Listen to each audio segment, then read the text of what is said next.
you did it all in one go. Oh, sorry. Okay, I feel like I need to catch up. So we're having a little bit of vodka, and we're going to have your vodka pasta, or gnocchi, I should say. I'm going to be pretty tipsy at the end. Just enjoy. So tell me a little bit about yourself. So you were born in Vietnam. Yeah, and then I'm adopted from a French family. So I grew up in southwest of France, in Bordeaux. Oh, so you actually grew up in Bordeaux? Yeah.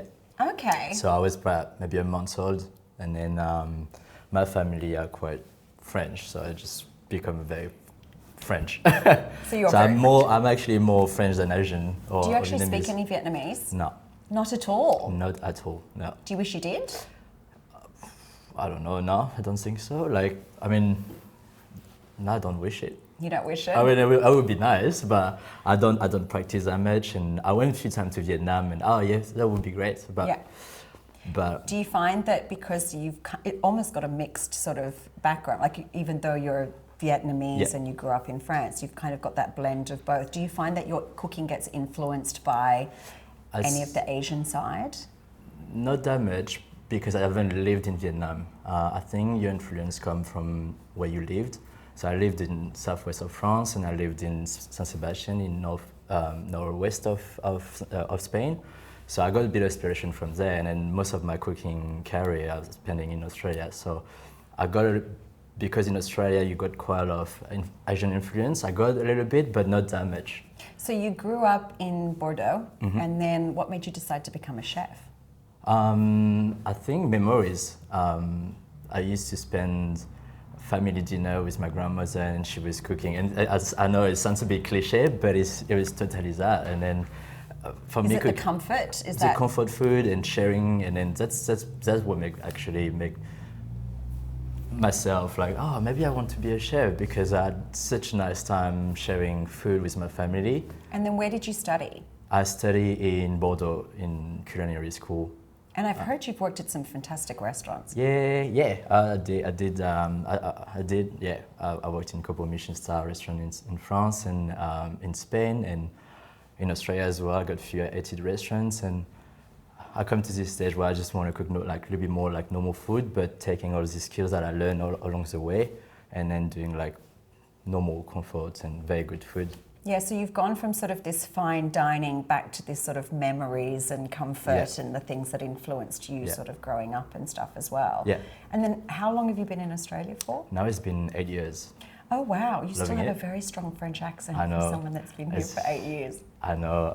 And then especially, when there's full moon happening, it's crazy. Okay. So tell me a little bit about the influence of... Sorry, I should plate for you first. That was really rude of me. No, it's but okay. what I can do is we I can should swap... have plated for you, actually. No, that's fine. We can swap plates. So how's that? You can take the pink plate. So tell me about your time at Pepe's. So what's the influence behind the food? Where do you get that inspiration from?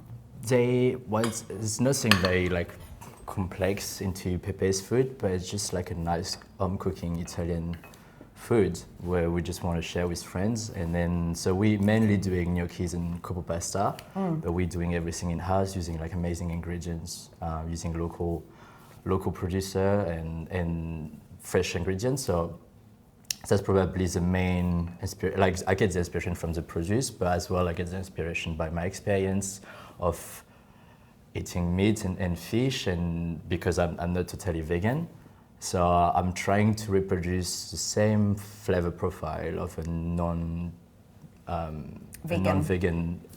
dish, and to reproduce for vegan eaters. So which I think is quite interesting. It's a different take on it. You're sort of looking to almost not have the dishes be less than what they should be because they are vegan or plant-based, right? Yeah, totally. This is beautiful, by the way. Oh, thank you. I'm going to try it. I'm going to try it. There's nothing like fresh gnocchi. It's so fluffy and... And tell me, is it hard cooking vegan food if you haven't come from a vegan or a vegetarian background?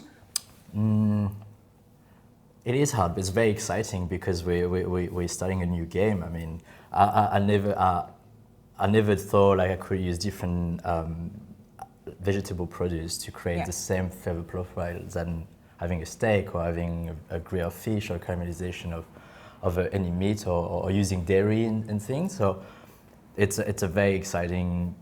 I'm on a very exciting step where I'm discovering a new ingredient, a new way to do something, especially in baking. I mean, we haven't baked today, but in baking it's very interesting how to like take the egg out or the butter and replace it with. Is that one of the biggest challenges? Is replacing dairy in plant-based food? Yeah. For me, yes, the eggs. But it is possible. I mean, we've shown the cream. Here that this has got coconut cream. This has got no eggs in it. This is. But beautiful. Do you taste the coconut cream? I can't taste any coconut cream. Yeah. I can't. No, I mean it's just. And the just vodka is very subtle, but you don't. I mean, probably we had a shot before, but. This is absolutely beautiful. So, what are your tips that you would give to anybody who's in any kind of kitchen?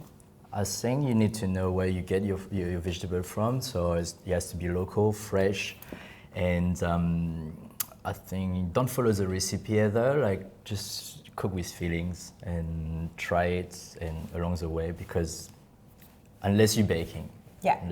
Well, I guess ingredients, you know, one set of tomatoes might taste different from another set that you buy from a supermarket. So really, you've got to taste it on the way. Yeah, and then, you know, when, for example, there is written low heat or high heat, it's a different power that you have on the stove. So.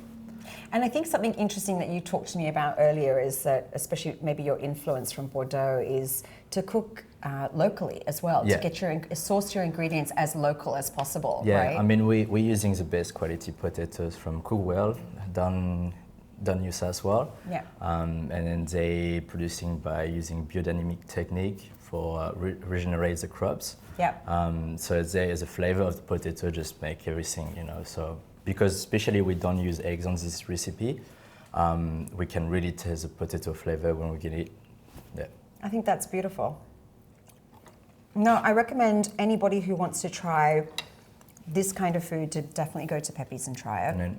I think you're bringing a wonderful sense of your fine dining experience down to this kind of beautiful home cooked food, but you can tell that there's a little bit of not only love but experience put into every single dish that you make. So I think it's super exciting. Yeah, but like I feel like it's almost like it could be a bit of a cream or butter into this sauce, and then 100%. And then when I done it the first time, I just like, wow, it's actually pretty good with that cream. I was like, I'm gonna try all the recipes after that, and then that's why it's very exciting. No, it's fantastic, and I wish we would see more chefs sort of challenging themselves to step out of their comfort zone and, you know, make all of this beautiful food for us. And really, this has been a gorgeous day. Thank you so much for spending time with us. And thank you for having me. And cooking, and I can't wait to cook with you again. Yeah, let's do that. Fantastic, Yeah, thank you. Thanks.